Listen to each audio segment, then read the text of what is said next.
یہ دو اذانیں اسلام میں نہیں ہیں بھائی کہتا ہے اگر خطبے میں شروع کرنے سے پہلے 20 منٹ پہلے اذان ہو جائے تو لوگ زیادہ آ جائیں گے. بھائی نہیں، یہ اللہ کے نبی کا طریقہ نہیں، نہ صحابہ کا طریقہ ہے. یہ دو اذانیں جمعے والے دن نہ عہد رسالت میں تھیں، نہ عہد صدیقی میں تھیں، نہ عہد فاروقی میں تھیں، اور نہ مسجد کے اندر حضرت عثمان غنی رضی اللہ عنہ کے دور میں دو اذانیں تھیں، اور نہ حضرت علی رضی اللہ عنہ کے دور میں دو اذانیں تھیں، نہ حضرت حسن اور امیر معاویہ رضی اللہ عنہ کی زندگی میں دو اذانیں تھیں.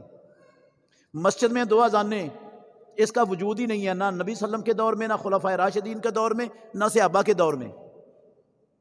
حضرت عثمان بن عفان رضی اللہ عنہ نے جو اذان زائد کروائی تھی وہ مسجد میں نہیں کروائی تھی، جمعے والے دن وہ بازار میں کروائی تھی. وجہ اس کی یہ تھی کہ مسجد میں سپیکر نہیں تھے، لوگوں کے پاس ٹائم دیکھنے کے آلات نہیں تھے، لوگوں کو پتہ نہیں چلتا تھا کہ جمعہ شروع ہو گیا کہ نہیں، وہ اپنے کاموں کاجوں میں مصروف ہوتے تھے. تو اس ضرورت کی بنا پر بازار میں ایک اذان شروع کروائی تھی. مسجد میں دو اذانیں حضرت عثمان رضی اللہ عنہ کی سنت بھی نہیں ہے.